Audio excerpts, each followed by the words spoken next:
Hello and welcome to Stay Creative with Substack with me, Claire Venus. I am a creative, a mentor, a creative producer, and I started my Substack around about 14 months ago now, and then put lots of energy into it from sort of November time last year. So I've been about sort of 6 months in growing what I do there, what I share there, and how much love I have for it. And I really want to put that out into the world so that you might consider starting your own Substack. So in today's video, I'm going to just show you a little bit of the Substack platform and talk to you a little bit about why I think as a creative who also writes, you should join Substack. So let me share my screen with you guys.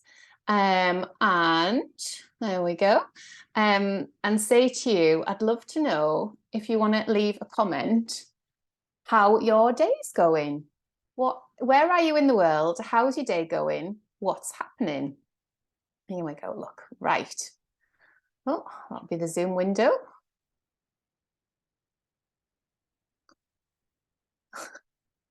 Any second now, guys. There we go. Okay, so here we are.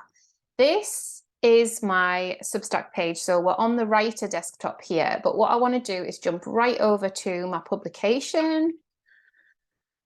This is my Substack publication. So this is my homepage, if you like. These are all things that we can click into. So kind of like a menu for Substack.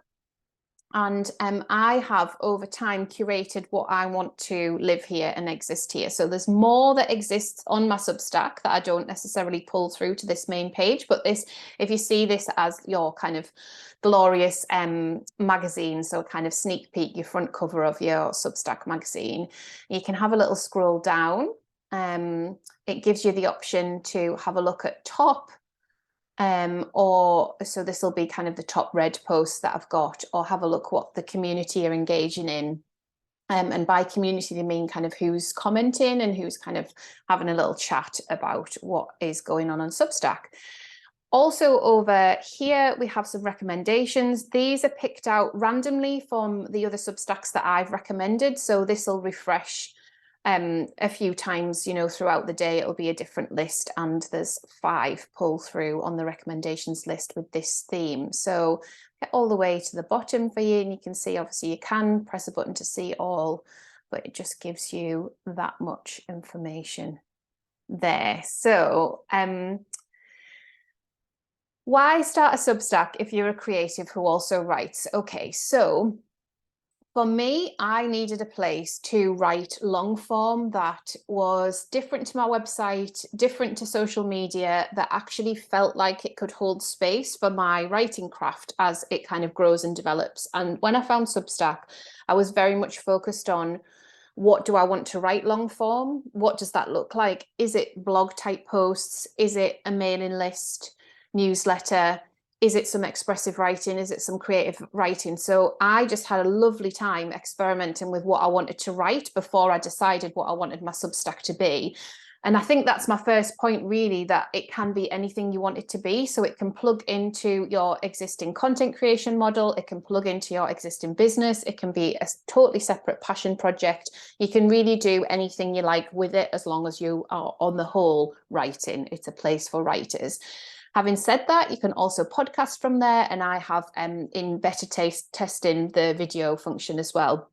So this is why it's such a great platform for creatives. So yeah, that's, I guess my first point is around really giving some thought to how you want to start, what it can be for you right here and now, and thinking about, okay, but if it's this now, is it, you know, that experimentation I talked about, is that 3 months of experimentation, 6 months, longer, and then growing into that kind of bigger long-term strategy of how you want to use Substack for you. So for me, these are all relatively new because Substack only introduced tags about a month ago. So these menu items are pulled through from tags in the back office. And I've decided that I want to continue, obviously, to host my podcast and talk about that feature here. I've got the notes feature, which is Substack Notes. So that's like their version of kind of social media where you can actually chat and share and quote each other's work and all that sort of stuff. So I've got that in my menu. This is a membership that I run on Substack. for my creatives, and this is a list of creative projects, and I'm in the middle of updating all of the sort of stuff that I basically moved over from a WordPress blog there.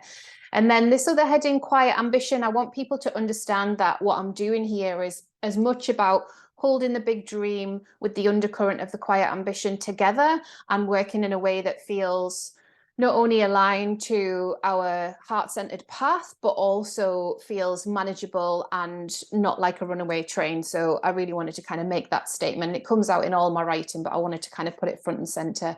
Notes from the Sea is my monthly newsletter. I've been sending that for 6 years, and I moved that over to Substack last November. So yeah, so that exists there, and all of the other all of the other newsletters, I could move those over as well if I wanted to. We'll see how we get on. They're in MailChimp at the moment.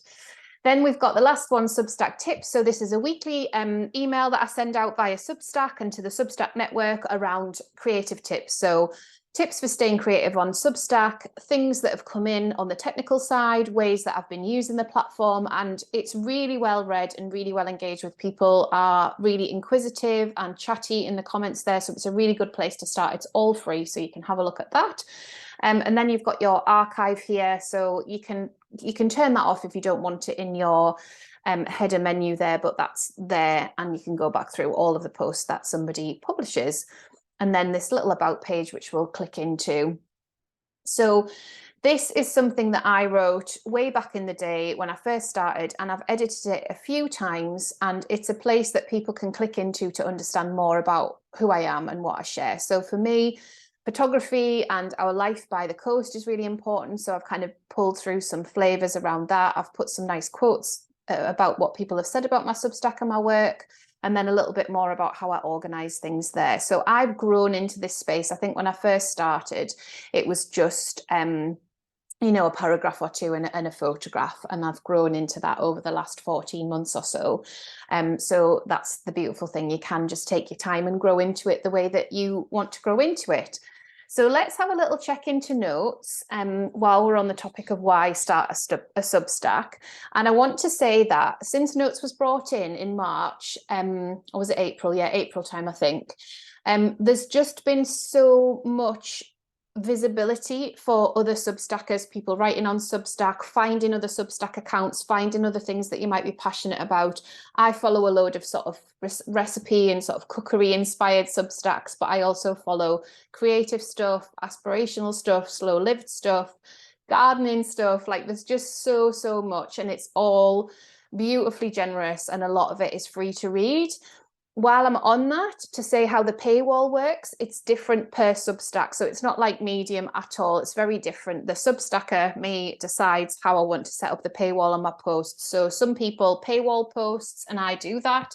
Other people set an amount that you can donate towards their writing, and that helps pay them and fuel the writing. So it's a whole new engine for culture. It's really about turning it all on its head and being paid for the words and the creativity and the inspiration that we share as creatives, and that's why I'm so passionate about it.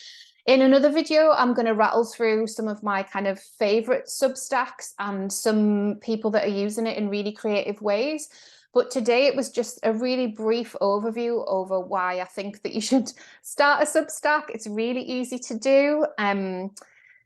This is my writer dashboard. So yeah, it's really easy to do. It's really easy to post. It's really easy to make it beautiful and to organize everything that you want to organize here.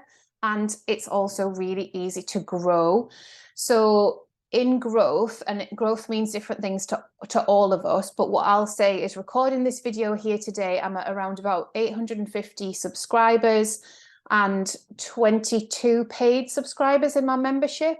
And that trajectory has been kind of heading on up the mountain since I started really giving it energy and time in November.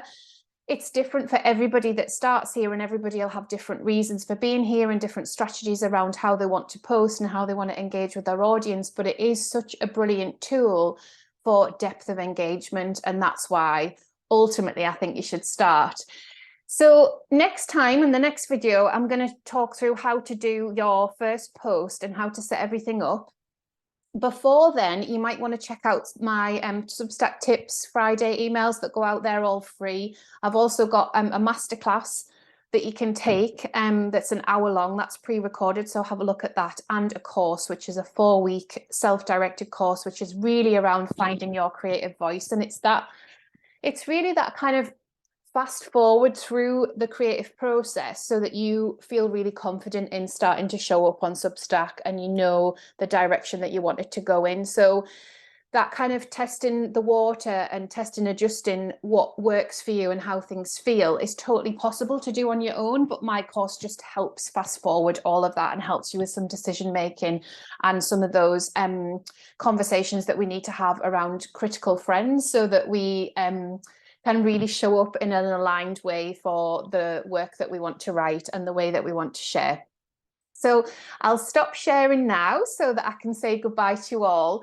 But I really appreciate you being here today and watching this video. I hope it's been useful. Feel free to leave comments below around other videos that you'd like to see about Substack. Anything that you want to know about me and my background, I'm really happy to answer that. But I'm going to keep it short and end it there for today. Thanks so much, guys.